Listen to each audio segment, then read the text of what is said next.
तेरे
स्वार्थी क्यों इन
विषयों में आसक्त था।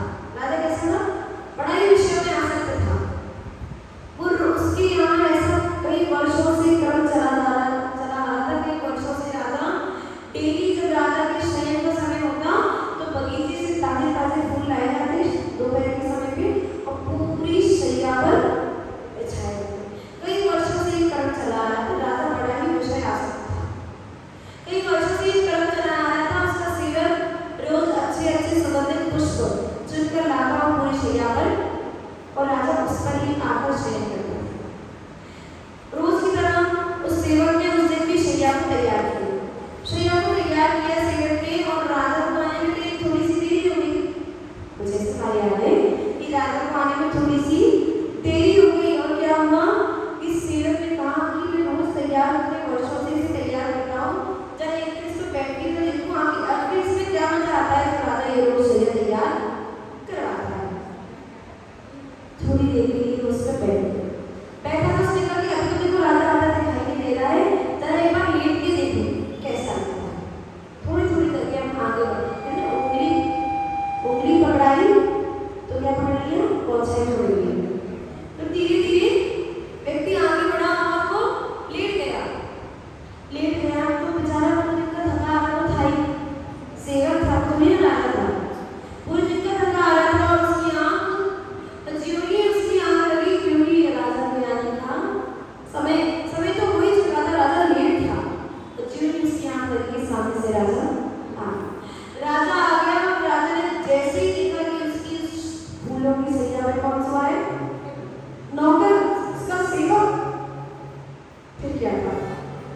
राजा की तो भोए कर गई और राजा ने वही अपना पड़ा हुआ हंटर उठाया और उसकी सोती अवस्था में उसको मारना प्रारंभ कर दिया। और मारते को व्यक्ति भड़बड़ा के, सोचो आप सो रहे हो और एकदम से कोई आके आपको मारने लग जाए। वो भड़बड़ा के उठा खड़ा हुआ। राजा मारते ही गया। कुछ समय बाद वो सेवक हंसने लगा। क्या करने लगा? कुछ समय बाद ही वो सेवक क्या करने लगा? हंसने लगा। तब राजा रोका और राजा ने उससे पूछा कि तुम क्यों हंस रहे हो? मैं तुम्हें मार रहा हूँ, रोने की जगह तुम हंस क्यों रहे हो? तो उस सेवक ने कहा कि राजन, मैं ये सोच के हंस रहा हूँ कि मैं तो आज पहली बार और कुछ मिनटों के लिए इन फूलों की सेज पर लेट गया था। मैं सोच रहा हूँ कि एक दिन भी नहीं, कुछ मिनट इनके ऊपर सोने से मुझे इतनी बड़ी सजा मिली है कि आप मुझे आए हैं कब से ही पिंजरे में लगे हैं। मेरे शरीर का अंग सूख गया है, अंग से रक्त बह रहा है। मात्र कुछ मिनट सोने पर मुझे सजा मिली है। मैं ये सोच के हंस रहा हूँ कि राजा, तुम तो इस पर रोज सोते हो तो मैं क्या सजा मिली? तुम तो रोज अपने इंद्रिय विषयों को पूरे करने में लगे रहते हो, तुम्हें क्या सजा मिलेगी? मैं ये सोच के हंस रहा हूँ। इससे संबंधित एक बकरे की कहानी भी है। जब आदमी बकरे को काटता है तो बकरा हंसने लग जाता है। तो पूछता है कि तलवार देख के हंस क्यों रहा है? ये तो तेरे रोने के चिल्लाने का समय है। तो बकरा क्या कहता है? मैंने पूरे जीवन भर क्या खाई? हरी घास खाई, कोई हिंसा नहीं की, किसी को मारा नहीं, कोई हिंसा नहीं की, किसी को कोई परेशानी नहीं दी। तब मेरी इतनी दर्दनाक मौत हो रही है, तुम तो मुझे मार के खाओगे। मैं ये सोच के हंस रहा हूँ कि तुम्हारी मृत्यु कैसे हुई, है ना? तुम्हारी मृत्यु, आप में से कोई नहीं तो फूलों की शैया पर सोता हो, कोई नहीं है? आप में से कोई नहीं है जो बकरा आदि काटता हो, कोई नहीं? आलू तो काटते नहीं काटते? अच्छा, पुरुष लोग मना कर रहे हैं, आपकी महिला है तो बेचारे बनाते तो काटते हैं। जो जिसके निमित्त से बनाए दोस्तों से, उसी के निमित्त से उनको बनाना पड़ रहा है। आलू को काटते हैं, खाते हैं। वो जीव बोलते तो वो भी आपको देख के हंसते कि हमने कुछ भी नहीं किया, इसी आलू में जन्म लिया है और इसी आलू में है। कभी किसी का बुरा नहीं चाहा। जब हमें तुम्हें से रुबाब के इतनी दर्दनाक मौत दे रहे हो तो हम सोच रहे नरक में तुम्हें किस प्रकार से मारा जाए। अगर वो बोल सकते, हंस सकते तो वो भी यही उत्तर देते। अभी कितना आनंद आ रहा था हमें राजा की कहानी सुनाने।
हमें जिंदगी भर से खाते आए हो, जिंदगी भर से मारते आए हो, तुम्हारी मृत्यु कैसे होगी? नरकों में दुख इतने क्यों होते हैं, कभी सोचा आपने? नरकों में कितने दुख होते हैं? नरकों में बड़ी बड़ी कड़ाइयाँ होती है, उसमें तला जाता है, ऐसे सुना है ना? एक शरीर के कितने भी टुकड़े कर दीजिए, एक सुई बराबर टुकड़े कर दीजिए, वो कैसे हो जाते हैं? पानी की तरह। इतने छोटे छोटे टुकड़े करके वेदना तो उतनी होती है, पर मृत्यु नहीं होती, क्योंकि आपने इतने आलू खाए, इतने कंदमूल खाए, इतना पाप किया है कि अगर प्रत्येक आलू का एक एक जीव पे बदला लेना तो नरक की वो सालों की आयु कम पड़ जाएगी, ज्यादा नहीं है वो आयु। तभी तो नरक में सबसे कम आयु कितनी है? कितनी है? 10,000 वर्ष। सबसे कम आयु नरक में 10,000 वर्ष, इससे कम नहीं होती। और सबसे अधिक 33 सागर। एक सागर का प्रमाण जानते हो? एक बहुत बड़ा लंबा चौड़ा हुआ, एक लंबा चौड़ा 100 योजन का, योजन नहीं जानते होंगे, लंबा चौड़ा ही बता देते हो, ठीक है। एक लंबा चौड़ा गहरा हुआ, उसमें क्या डाले? किसके बाल? किसके? सेंगी के बाल डाले। और कितने बाल, कितना पतला बाल डाले? आप अपने बाल के हिसाब से सोचेंगे तो आपके एक बाल का 100वां भाग उतना पतला बाल कब डाले? एक वर्ष पूरा होने पर इतना पतला एक बाल डाले। जब वो कुआं पूरा हो जाए, फिर इसके ऊपर से चक्रवर्ती की सेना को चलाया जाए। किसकी सेना को? पता है कितनी होती है? अक्षरों की सेना होती है चक्रवर्ती की, बहुत बड़ी सेना होती है। उस सेना को चलाया जाए, तब क्या होगा? कुएं में जलवाल अब फिर से भरा जाए, फिर उसमें से एक एक करके एक एक बाल निकाला जाए, तब कहीं जाके एक सागर का प्रमाण बनता है। ऐसे कितने सागर? 33 सागर उत्कृष्ट आयु में 7वें नरक की। और सबसे कम, आप ज्यादा वाली नहीं देना, कम वाली चीज देना। ज्यादा वाली बहुत ज्यादा है, कम वाली ठीक है, 10,000 वर्ष बस 10,000 वर्ष, ज्यादा नहीं है। अगर एक आदमी में अनंत जीव है, एक एक चीज भी बदला ले, अरे एक आदमी एक साथ भी बदला लेना तो भी 10,000 वर्ष ज्यादा नहीं है।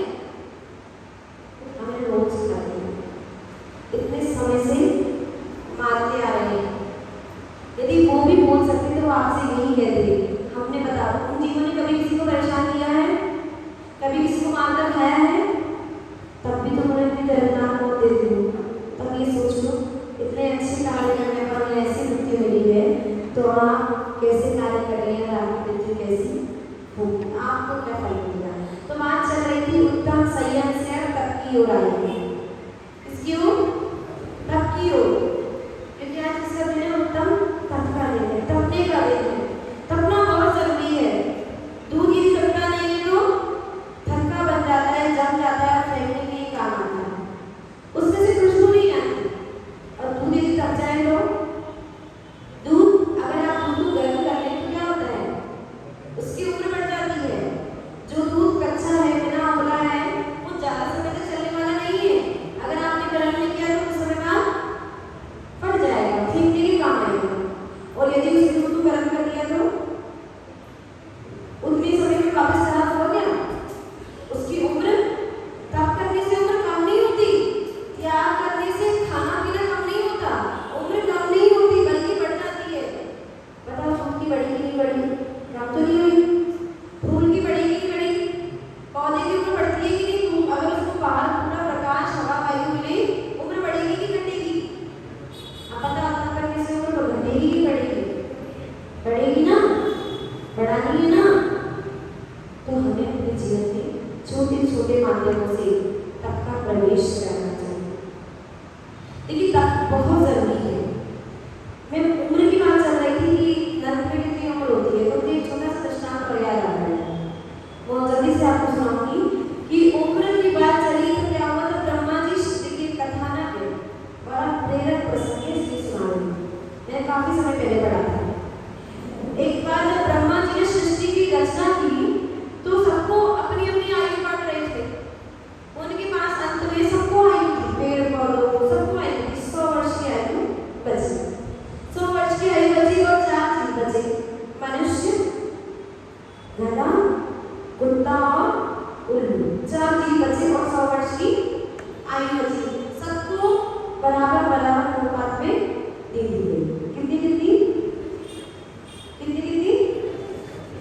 25-25 वर्ष की आयु सबको दे दी गई।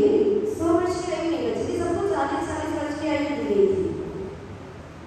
120 वर्ष की आयु बची उनके पास, और सबको 40-40 वर्ष की समान अनुपात में आयु दी गई। कितने वर्ष की? 40-40 की नहीं, 40-40 वर्ष की आयु दी गई थी, टोटल जितनी की हो 160। ठीक है, 40-40 वर्ष की चारों को आयु दी गई, टोटल निकला 160। हमें सोच 160 नहीं थी, बोल 120। क्योंकि क्या अभी मनुष्य की पंचम काल में उत्कृष्ट आयु कितनी होती है? 120 वर्ष होती है। पंचम काल में कोई 120 वर्ष से ज्यादा नहीं जीता है। तो कितनी आयु बची थी उनके पास? 160 वर्ष की। चारों को मिली 40-40 वर्ष की। सब अपनी अपनी आयु लेकर चले गए। सृष्टि प्रारंभ हुई, जीवन प्रारंभ हुआ। मनुष्य ने 30-35 वर्ष तक की आयु जी, फिर उसके बाद उसे लगा 30 वर्ष की आयु, उसे लगा अरे 10 ही वर्ष बचे हैं अभी तो सब भोग ही नहीं पाया संसार के, अभी तो कुछ कर ही नहीं पाया, और आयु चाहिए। वो पुनः ब्रह्मा जी के पास गया और बोला इतनी कम आयु में मनुष्य तो नहीं हो सकता है, आप थोड़ी सी और आयु हमें दीजिए। तो ब्रह्मा जी बोले मेरे पास तो जितनी भी थी मैंने सब बांट दी, तुम्हारी अर्जी लिख देता हूँ, कोई और आएगा एक्सचेंज ऑफर लेकर तो मदद दूंगा। फिर आया गधा की डरी की भाई, वो भी अपना जीवन जी रहा था, पर वो अपने जीवन से बड़ा ही परेशान हो गया, थक हार गया, बहुत थक गया, परेशान हो गया। वो बोझा ढूंढते ढूंढते हुए और वो कहाँ पहुंचा? ब्रह्मा जी के पास, और बोला कि मैं आपने मुझे बनाया, आपका बहुत आभार, आपने मुझे सृष्टि में पहुंचने का अवसर प्रदान किया, पर मैं इतनी लंबी आयु से थक चुका हूँ, मैंने बहुत बोझा ढूंढ लिया, बहुत कार्य कर लिया, मैं बहुत थक चुका हूँ, आप मेरी आयु को आधी कर दीजिए। तो 20 वर्ष की आयु को वापस कर दिया। फिर कुत्ते को दी गई थी आयु, कुत्ता भी बेचारा परेशान हो गया, खाने के लिए कभी इस घर कभी इस घर, कभी इसके पीछे कभी उसके पीछे, कभी इधर कभी उधर, परेशान हो गया कुत्ता। वो भी गया ब्रह्मा जी के पास, बोला ये आयु बहुत, आपने मुझे बनाया बहुत अच्छी है, पर ये इतनी लंबी आयु मुझसे अब सहन नहीं होती, आप तो मेरी आयु आधी कर दीजिए। ब्रह्मा जी ने उसकी अर्जी भी मान ली और उसकी भी 20 वर्ष की आयु से ले ली। फिर उसके बाद आई उल्लू की बारी, फिर उल्लू भी ब्रह्मा जी के पास आया, बोला कि आपने मुझे क्या, आपने मुझे सृष्टि में भेजा, मुझे सृष्टि देख के बड़ा मजा आया, बहुत सुंदर रचना है आपकी, बड़ी रंग बिरंगी बड़ी सुंदर रचना है, पर मैं क्या करूँ, बस रात में देख पाता हूँ, दिन भर अंधा बना बैठा रहता हूँ, ऐसे आंधे अंधे जीवन को, आंधे जीवन को कब तक जीऊंगा। आप तो मुझे आधी दुनिया आधे समय की दुनिया देखने का अवसर दिया है, मेरी उम्र भी आधी कर दूँ, बस मैं तो मेरी दुनिया देख के संतुष्ट हूँ। तो वो भी अपनी 20 वर्ष की आयु ब्रह्मा जी को दे दी। फिर कुछ समय बाद जब मनुष्य की आयु 35-36 वर्ष की हुई, तो ब्रह्मा जी के पास गया कि मैंने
फैक्ट्री जाना है, सुबह उठकर कुछ भी हो जाए पर ये कहानी चलती नहीं, क्योंकि अब 20 वर्ष की आयु किसकी हुई थी?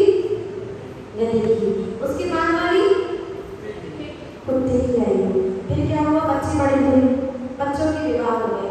एक बेटे ने वहां अपना घर बना लिया, एक बेटे ने वहां बना लिया, एक बेटे ने अब कुछ दिन इसके घर में खाना, कुछ दिन इसके घर में रहना, कुछ दिन इसके घर में खाना, दर बदर खाने के लिए यहाँ से वहाँ बदल रहे। कुत्ते जैसे ही वाकई नहीं, हमें कुछ गलत तो नहीं करी, मैं गलत बोला करूँ तो आप बता दिया करो, कुछ गलत तो नहीं करी। फिर कैसी जिंदगी हो जाती है? कुत्ते जैसी, कभी यहाँ तो कभी वहाँ, कभी यहाँ। बच्चों के घर में बहुत बड़े बड़े बन जाते हैं, माँ बाप उसके छोटे घर में रह जाते हैं, क्योंकि बच्चे इधर उधर जाके बस जाते हैं, माँ बाप अपने वही इस घर में बसे रह जाते हैं, कुत्ते जैसे। फिर उसके बाद 20 वर्ष की आयु किसकी जैसी थी? उल्लू जैसी। समझ गए कि समझाऊं? अच्छा पहले ही समझ गए, चलो मैं समझा देती हूँ, अच्छा लगता है मुझे ऐसा समझाना, मेरी नैया नहीं है इसलिए। तो क्या 20 वर्ष की आयु किसकी हुई? उल्लू की। अपना ढंग से दिखता है, क्योंकि आयु कितनी हो गई टोटल? 80 वर्ष की हो गई, 80 वर्ष निकल गए।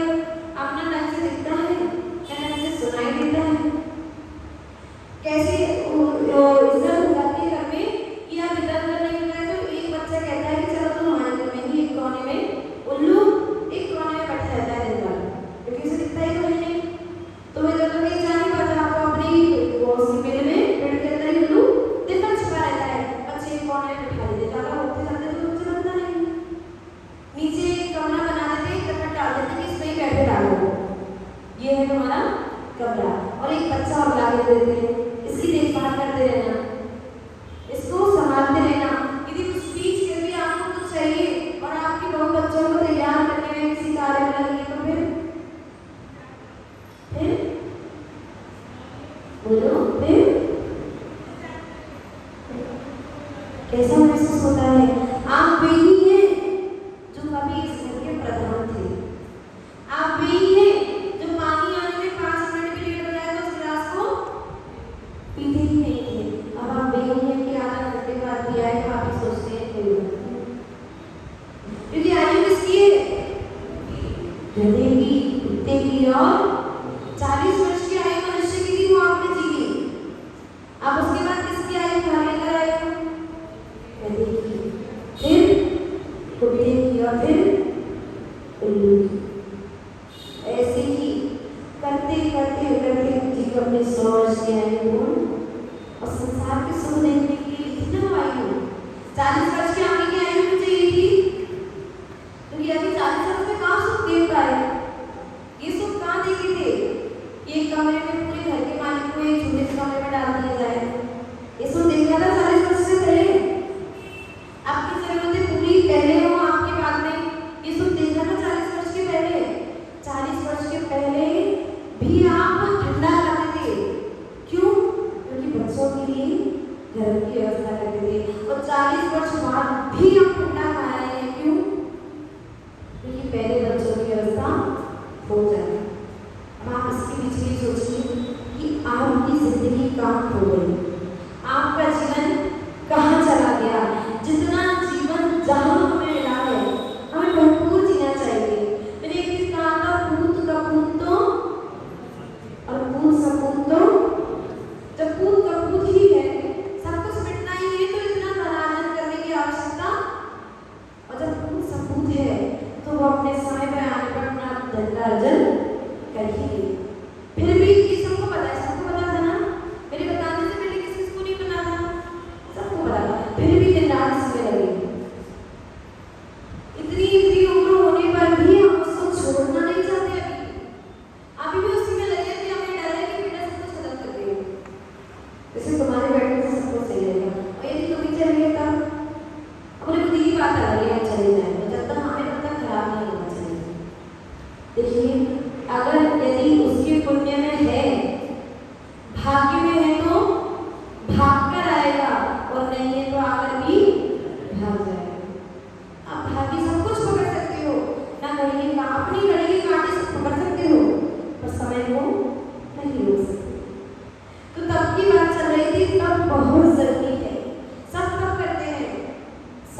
पाप बोलते हैं।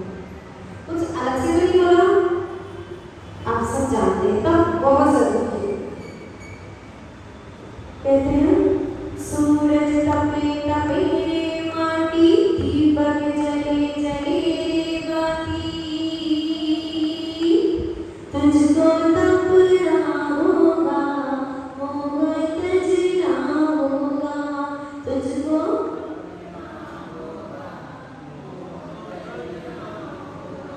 तब इंद्रियों पे ताला लगाता। यहाँ से सुनिएगा तब क्या करता है। तब इंद्रियों पे ताला लगाता, तब इनको संयम नियम से तपाता, तभी तो आत्म को हीरा बनाता, तभी तो आत्म को कुंदन बनाता। तो क्या करना होगा, तुझको नहीं खुद को, कि तुझको तपना होगा मोह तजना होगा, तुझको तपना होगा मोह तजना होगा। यदि सूरज एक दिन के लिए अपनी तपन छोड़ दे तो धरती पर जीवन संभव नहीं होगा। मिट्टी यदि तप करना छोड़ दे और घड़ा बनने से मना कर दे तो शीतलता का साधन नहीं होगा। दीपक यदि जलने से मना कर दे तो रोशनी नहीं होगी। दीपक के साथ बाती भी जलती है, घी भी जलता है। यदि दीपक यदि मेरे अंदर बैठ के जलने की आवश्यकता नहीं है तो क्या प्रकाश होगा? हाँ, आज के जमाने में आपने प्रकाश की बहुत सारे माध्यम ढूंढ लिए हैं, पर वे भी तप के बिना नहीं आए हैं। आप छुट्टी देखी थी लाइट को, पता चल रहा है। 1 घंटे से बल्ब जल रहा हो, उसको टच करके देखी ना, पता चल जाएगा, वो इंद्रिय बता देगी ये तब से चल रहा था कि बिना तब से। तब बहुत जरूरी है। तब के बिना जीवन में कुछ भी प्राप्त होने वाला नहीं है। तब क्या करता है इंद्रियों पर, तब क्या है मैं आपको समझाती हूँ। ये चेतना क्या है, हमारी आत्मा क्या है, पावर हाउस है। क्या है? Power house. मन मीटर, मन क्या है? मीटर। इंद्रियां क्या है? स्विच है। क्या है? स्विच। यदि स्विच ऑफ नहीं किए तो मीटर कितनी गति से भागेगा? कितनी गति से? बहुत द्रुत गति से भागेगा। यदि घर के सारे स्विच चालू है, इंद्रियां स्विच, मन मीटर और आत्मा पावर हाउस, जहाँ से पूरी एनर्जी आ रही है। तो यदि इंद्रिय रूपी स्विच बंद नहीं किए तो मन रूपी मीटर भागता ही जाएगा, आज इस पे कल उस पे, और इतना भागेगा, और जब अंत में बिल आएगा तो उसका भुगतान करना बड़ा मुश्किल होगा। जब सारे स्विच खुले रहेंगे, मीटर दौड़ता रहेगा, तो अंत में जो बिल आएगा उसका भुगतान करना बहुत मुश्किल होगा। वो बिल आए उससे पहले हमें अपने अनावश्यक स्विच खुले हुए हमें एक एक करके बंद कर, जब जरूरत पड़े उतना ही यूज करो, बिजली बचाओ, जब जितना यूज करना हो उतना ही चलाओ, जब जिस इंद्रिय काम हो तब उससे काम लो, उसके पीछे मत भागो। रसना इंद्रिय के पीछे में इतने आसक्त हो जाते हैं कि हीरो पाली का ज्ञान ही खो देते हैं। बस अच्छा लग रहा है और खाते जा रहे हैं, सोचते नहीं ये खाना चाहिए कि नहीं खाना चाहिए, सोचते नहीं। तो इंद्रियों की स्विच जब जरूरत पड़े तब उतने चलाओ। पेट भरना है, रसना इंद्रिय को चालू करो और फिर बंद कर दो। ये पूरे दिन भर लगेंगे, कभी ये कभी ये कभी ये कभी ये, कभी तृप्ति होती है? इतना सारा कभी भी तृप्ति हुई है क्या? किसी को नहीं हुई, ना किसी को होने वाली है। जिस दिन तृप्ति हो जाएगी उस दिन हम आपकी पूजन करेंगे और आप पूजे हो जाएंगे। जिस दिन तृप्ति होगी वो अभी होने वाली है, तो फिर क्या करेंगे? स्विच को जब जरूरत नहीं है तब, क्योंकि ज्यादा बिल आ गया तो कौन भुगतान कर, किसको भुगतान करना पड़ेगा? आपको ही भुगतान करना पड़ेगा। अगर बिल ज्यादा होगा तो भुगतान किसको करना पड़ेगा? हमें ही करना पड़ेगा। इसलिए बिल को रोकने के लिए, बिल अधिक ना आए इसलिए, अगर देखिए बिल का भुगतान नहीं किया तो पेनल्टी भी लगती है। समय पर बिल का भुगतान नहीं किया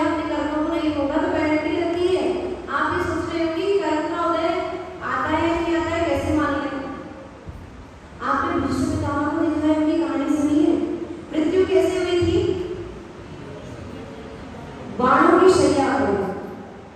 इसमें पता है कौन से भाव का पाप था वो? पता है कितने क्या किया था हमने? ऐसा कुछ तो किया ही होगा। इतनी दर्दनाक मृत्यु, इतनी अच्छी थी कि तो बुरी थी क्या विष्णु पितामह? नहीं थे। न्याय किया हमेशा सबके साथ। फिर इतनी दर्दनाक मृत्यु क्यों मिली? कभी विचार किया है इसको? 100 भाव पूर्व, कितने भाव पूर्व? इतना हमने किया था कि 100 भाव तक वो पाप कर हृदय में, पर इतना तीव्र बाधा था कि 100 भाव तक संसार में घूमना पड़ा उसको भोगने के लिए। 100 भाव तक घूमना पड़ा उसे कर्म को भोगने के लिए। 100 वर्ष पूर्व वो एक राजा थे। जब वे राजा थे तो उनकी क्या निकलनी थी? राजा की सवारी निकलनी थी हाथी पर। तब राजा ने आदेश दिया कि उनके मार्ग में कोई जंतु नहीं होना चाहिए, कोई जीव जंतु निष्कंटक मार्ग होना चाहिए। तभी जब राजा की सवारी हाथी पर निकली तो सामने से एक सर्प, राजा ने उस सर्प को उठा के फेंकवा दिया झाड़ियों में। राजा ने उस सर्प को उठा के कहा, अच्छी जगह झाड़ियों में क्यों भेजा था? वैसे भी जीव जंतु कहाँ रहते हैं? जंगल में, झाड़ियों में। राजा ने सांप को उठा के डाल दिया और वो झाड़ियां कांटेदार थी, कटीली थी। वो सर्प, और हमने ये सोचा कभी एक तीर के लगने से जीव की मृत्यु तत्काल हो जाती है, होती है कि नहीं? विष्णु पिता कितने दिन तक लेटे रहे थे शैया में? काफी दिन तक लेटे रहे थे। एक दिन में उनकी मृत्यु नहीं हुई थी। जब तक वो सांप झाड़ियों में लटका लटका तड़पता रहा था, उसकी मृत्यु नहीं हुई। उतनी ही दिन तक भीष्म पितामह को बाणों की सैया पर लेना पड़ा। उनके प्राण कर्म किसी को नहीं छोड़ते।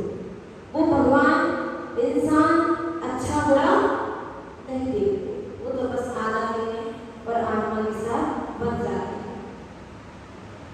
सो इतना पुण्य किया था कि 100 भाव तक वो कर्म नहीं आ पाया, पर कर्म इतना बलवान था कि उसने 100 भाव लिए और 100 भाव बाद भी हृदय में तो आए। बताइए, जितने दिन तक सांप लटका रहा था और तड़पता रहा था कांटों में, उतने दिन तक ही उसे कोई बचाने नहीं आया। सांप को कोई बचाने आया? कोई बचाने नहीं आया। वो सांप उतने दिन तक वहां लटका रहा और तड़पता रहा। भीष्म पितामह भी उस बाणों की सैया में लेटे रहे, तड़पते रहे, पर उन्हें कोई बचाने वाला वहां नहीं था। जब जितने दिन बाद सांप के प्राण निकलेंगे, फिर उतने ही दिन बाद उनके प्राण, जो भी कर्म हमने किए उनका फल हमें भोगना ही पड़ेगा।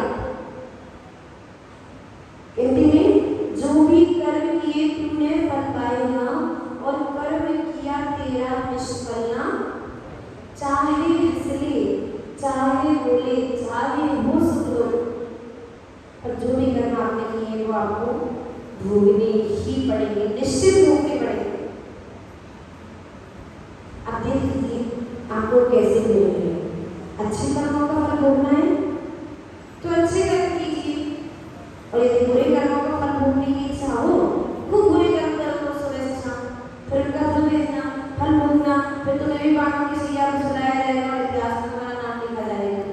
इस चीज को इतिहास में अपना नाम लिखवाना है। करो ऐसा काम, करवाओ बाणों की सैया तैयार, तुम्हारा भी नाम इतिहास में जन्म होगा। इतिहास में नाम उनका भी अजरामर होता है जिसने सबसे ज्यादा कुकृत्य किए होते हैं, और इतिहास में नाम उनका भी अमर होता है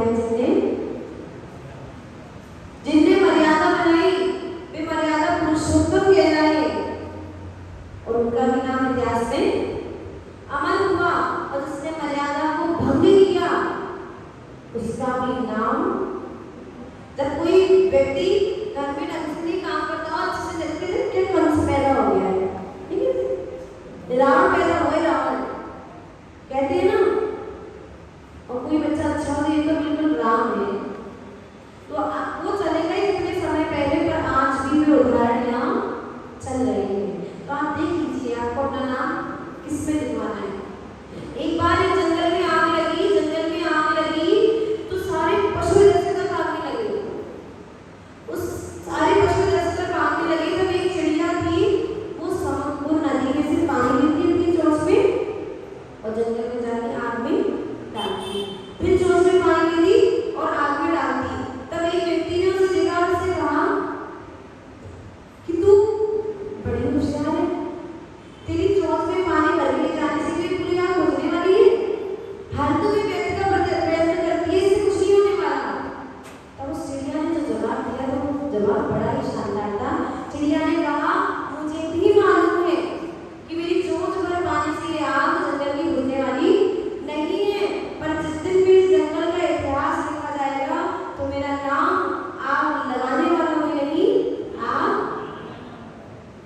भिजाने वाला को लिखा जाएगा, मेरा नाम आग भिजाने वाला में लिखा जाएगा, आग लगाने वाला में नहीं लिखा जाएगा। तो हमें भी अपने जीवन में इस प्रकार से विचार करना है कि प्रसिद्ध वे भी होते हैं जो बुरे काम करते हैं, और प्रसिद्ध वे भी होती है, तो हमें किस प्रकार की प्रसिद्धि को प्राप्त करना है। देखिए सबसे ज्यादा प्रसिद्धि यदि कोई है तो वो सिद्ध है, जगत प्रसिद्ध कौन है? सिद्ध। जो सिद्ध है वे जगत अगर बनना है तो इतना प्रसिद्ध बनो। जिनको प्रसिद्ध होने का शौक है, मैं आपको बताऊं कि सबसे ऊंचा शौक पालिए, बनना है तो सिद्ध बनिए, उनसे ज्यादा प्रसिद्ध कोई नहीं होता। छोटी मोटी प्रसिद्धि तो आती है और चली जाती है। जब चक्रवर्ती भरत अपना नाम लिखने गया छठंड का राज्य जीतने के बाद, तो उस पर्वत पे इतने नाम लिखे थे कि उसे अपना नाम लिखने का स्थान ही, फिर उसने अपने शस्त्र से एक किसी के नाम को मिटाया, उस पर अपना नाम, तब उसे समझ में आया कि किसी का भी नाम शाश्वत रहने वाला। मैंने भी अपना नाम लिखा है तो किसी के नाम को मिटाकर लिखा है, फिर कोई और आएगा और मेरे इस नाम को मिटाकर इस पर अपना नाम लिख जाए। एक बड़ा ही पुराना गीत है, आप सबने सुना होगा, पर बहुत ही प्रेरक है। एक दिन बीत जाएगा, बोलना है वैसे मैं बोलती नहीं तो आप लोग बोलना मत करेगा, दीदी कुछ कह रही नहीं निकालिए। एक दिन मिल जाएगा माटी के फूल, जग में जाएंगे। सबको पता है कि दुनिया में क्या छूटने वाला है, फिर भी हम कल वाक्यों का प्रयोग करते हैं। कुछ हमारी कीमत, इस शरीर की कीमत कितनी है? एक मुट्ठी रात का। अंत में क्या कीमत रह जाएगी शरीर की? फिर भी आप देखिए, हम किसी भी चीज को देखकर सदुपयोग या दुरुपयोग हम ही कर सकते हैं। इस गाने को आपने कई बार सुना होगा, पर इसमें से भाव शायद बार बार नहीं निकलता है कि अंत में शरीर की कीमत मात्र एक रात, मुट्ठी भर रात रह जानी है। उसके लिए हम जीवन भर इतना प्रयास करते हैं, किसके लिए? कि लास्ट में इसकी एक रात, मुट्ठी भर रात की हम मिले, इसलिए जीवन भर इतना ताम झाम तैयार करते हैं। किसके लिए? कि किसी राजा की रात की कीमत इससे ज्यादा होती है।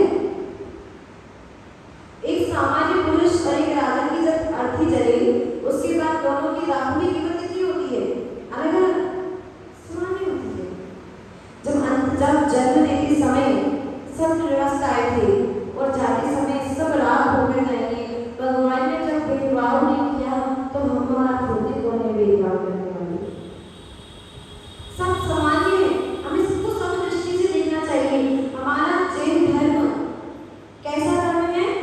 त्याग और तप की पराकाष्ठा, अंतिम सीमा यदि कहीं देखनी है तो जिन शासक ने देखिए, जहाँ यदि 18 साल का, 20 साल का, 22 साल का बालक भी दीक्षा ले ले तो वो दिन में एक बार खड़े होकर अंजलि बनाकर रहा है, करता है और मीलों पैदल चलता है।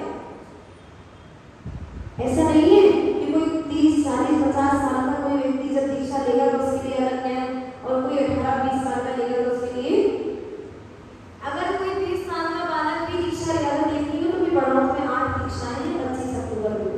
देखना, बड़े छोटे छोटे भैया जी, बहुत छोटे छोटे दीक्षार्थी हैं, आप देखेंगे तो देखते ही रह जाएंगे। बड़े छोटे छोटे दीक्षार्थी हैं, किसी की उम्र, सबकी उम्र 20 से लेकर 30 के बीच वाली है।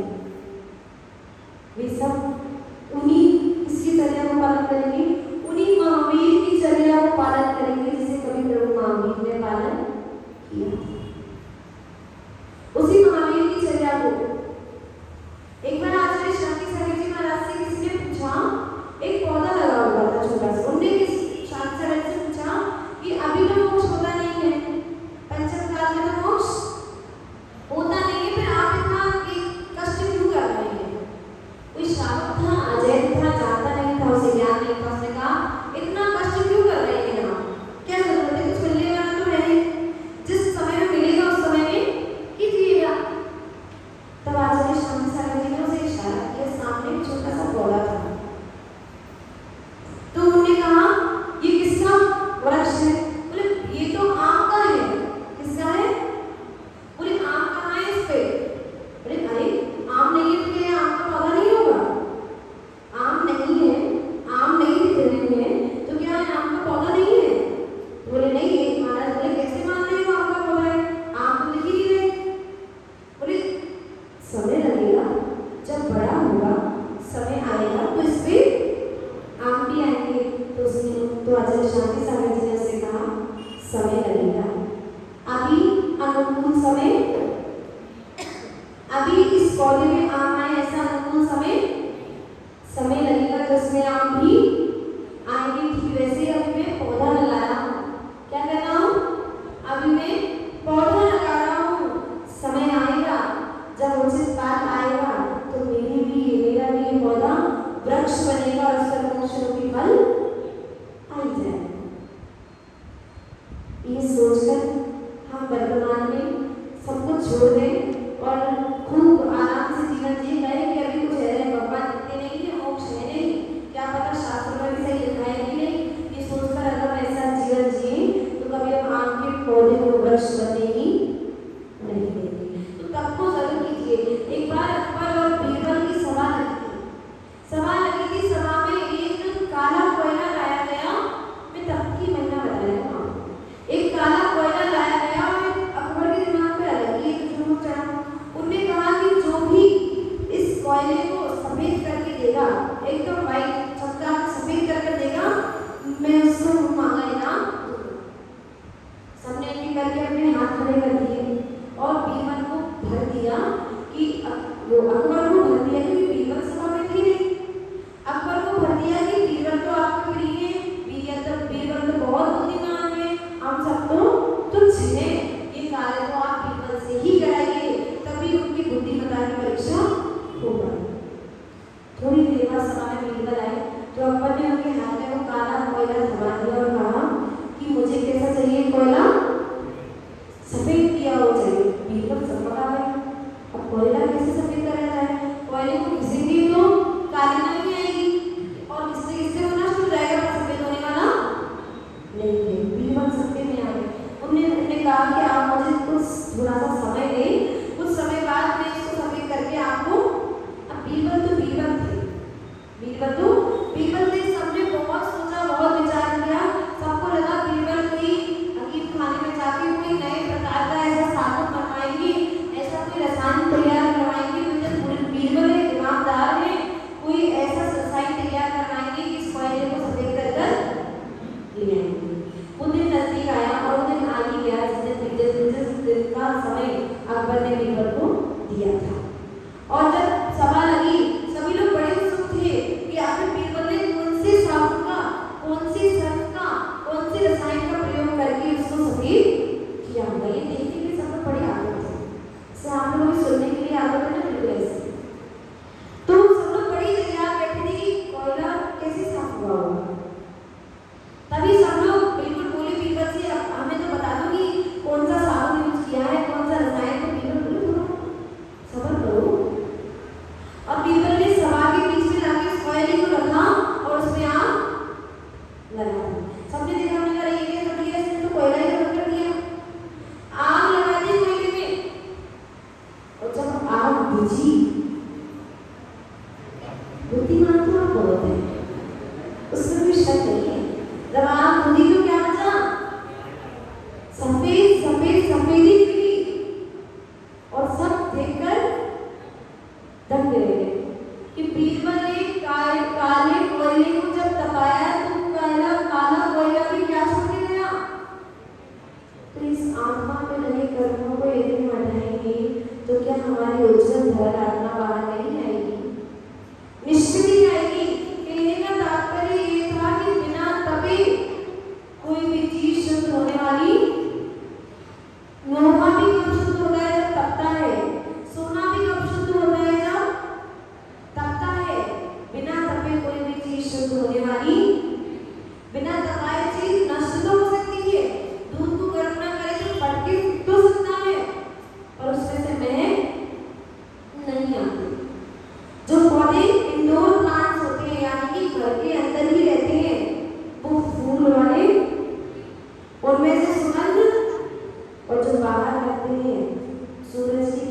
पत्ते हैं, उनके अंदर बड़े सुंदर सुंदर फूल और बहुत सुंदर सुंदर सुगंध। इसका मतलब ये सिद्ध होता है कि तप के बिना कुछ भी अच्छा होने वाला होता है कि ये सिद्ध होता है कि छोटा ही तप क्यों ना हो, यदि मां 9 महीने तप ना करे तो कभी भी संतान की उत्पत्ति नहीं हो सकती। वो 9 महीने तक तप करती है, बिना देखे बिना जाने, सिर्फ महसूस कर वो 9 महीने तक तप करती है कि ये जीव आएगा, और पूरी गारंटी भी नहीं है कि आएगा या नहीं। फिर भी वो 9 महीने तक यदि वो इनकार कर दे कि नहीं मैं नहीं करूंगी इतना तप, तो क्या वो जीव की उत्पत्ति होगी? नहीं होगी। तो तब हमारे जीवन में प्रकृति ने शुरू से हमें साथ में दिया है, पर बस हम थोड़े से गलत रास्ते पे चले गए और उसे भूल गए। अब इसलिए आपको ये परमिशन जागृत करने के लिए आए हैं, सही रास्ते पर लेकर आने के लिए आए हैं कि आप सही रास्ते पर आइए। पुनः प्रकृति ने जो समझाया था बस वही समझिए और कुछ नहीं। जो प्रकृति ने समझाया था उसी के अनुसार चलिए, तो आपको किसी और के अनुसार चलने की आवश्यकता ही नहीं पड़ेगी। फिर से रिमाइंडर लीजिए, एक दिन फूलों की शैया पर सोने पर, एक दिन बकरे को, एक दिन फूलों की शैया पर सोने पर उस नौकर को कितनी पिटाई लगी? बहुत। उसने क्या जवाब दिया था? एक दिन सोने से यदि मेरा ये हाल हुआ है राजन, तो तुम्हारा तुम तो रोज सोते। जब बकरे को काटा गया तो बकरे ने क्या कहा? मैं तो हरी घास खाता हूँ, शाकाहारी हूँ। जब मेरी मृत्यु इतनी दर्दनाक है, तुम तो मुझे खाओगे। तुम्हारी मृत्यु कैसी होगी? जब आप आपको काट रहे थे, जीव दिख नहीं रहे, पर वे भी हंस रहे होंगे और कह रहे होंगे हम तो इसके अंदर ही रहते हैं, हमने कभी किसी को दुख दर्द नहीं दिया। जब हमारी मृत्यु इतनी दर्दनाक है, हमें इतनी हाई टेम्परेचर पे उबाला जा रहा है, काटा जा रहा है, जब हमारी मृत्यु इतनी दर्दनाक है, तो तुम तो रोज हमें खाते हो, तुम्हारी मृत्यु इतनी दर्दनाक हुई, इस स्वयं विचार करेंगे। तब तो हमारे जीवन में बढ़ाई में तो है, समय अपनी सीमा से चलते जा रहा है। ये भी तब ही है, ये भी तब है। आप इतनी देर से यहाँ बैठ के सुन रहे हैं, तब नहीं है, तभी तो है, तब है ना, तब रहे है ना, तब रहे कि शीतलता मिल रही है, तब रहे। अभी तो आप कह रहे थे तब है, इसलिए तो हम कुछ कहते नहीं। ये भी एक तब है कि हम बहुत सारे कार्यों को छोड़कर उस समय अपने लिए निकाल कर आए हैं। मुझे बड़ी ही प्रसन्नता है कि जिस दिन मैं आई थी यहाँ 5 महिलाएं थी। पहले दिन जिस दिन हम आए थे यहाँ कितनी महिलाएं थी? 5। मुझे लगा कि गलत जगह आ गई, क्योंकि लोग ही नहीं। इससे अच्छा किसी ऐसी जगह जाते जहाँ सुनने वाले तो होते, कम से कम कुछ लोगों का जीवन भी बदलता। कितनी महिलाएं थी? 5 से छुट्टी नहीं थी, मैंने पूरी गिनी थी। कितनी की गिनना ही नहीं पड़ी, 5 ही थी बस। पर आपकी धीरे धीरे करके संख्या बढ़ी। इसका मतलब इससे भी पता चलता है कि आप अपने जीवन में परिवर्तन लाने के लिए पूर्ण रूप से तैयार हैं। आप सिर्फ इधर उधर की बातों में ना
ये जीवन कोरे कागज की तरह हमें मिला है, क्योंकि एक प्रश्न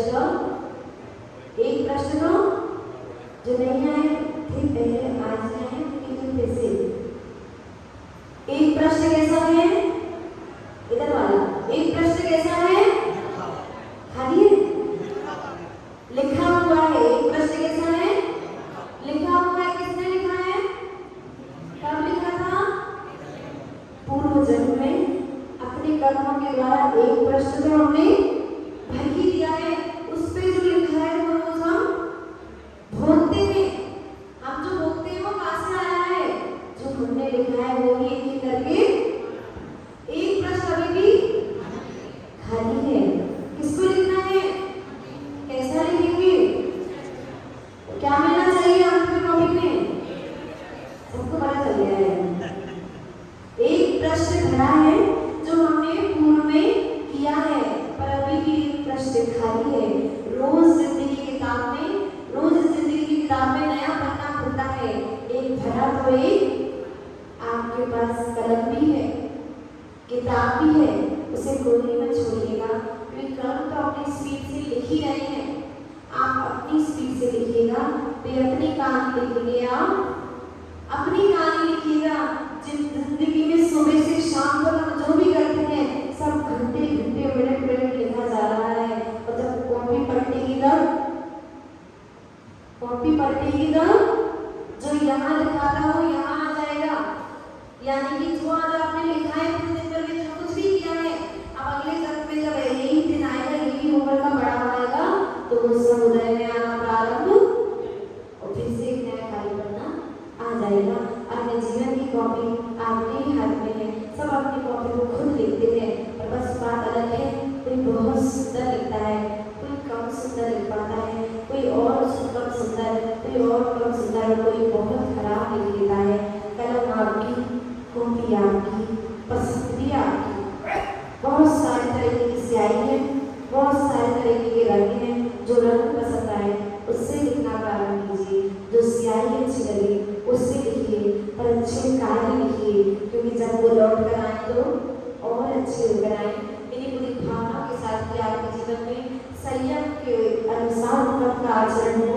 जब गजराज श्री महावीर भगवान की परम पूज्य गुरुदेव श्री स्वामी विनम्र सागर जी महाराज की जय श्री सब बड़े जाएंगे।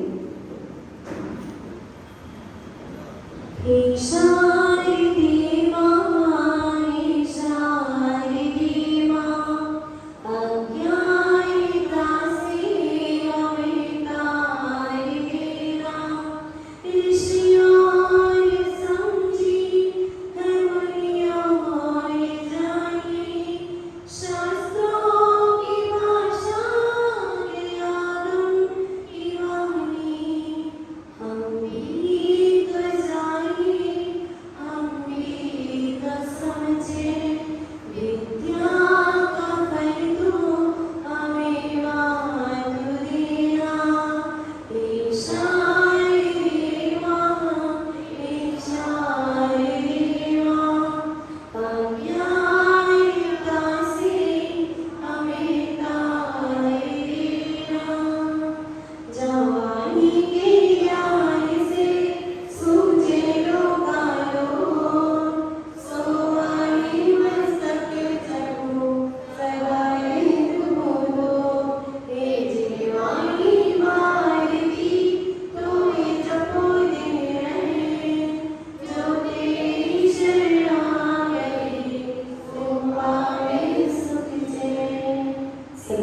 Mobile number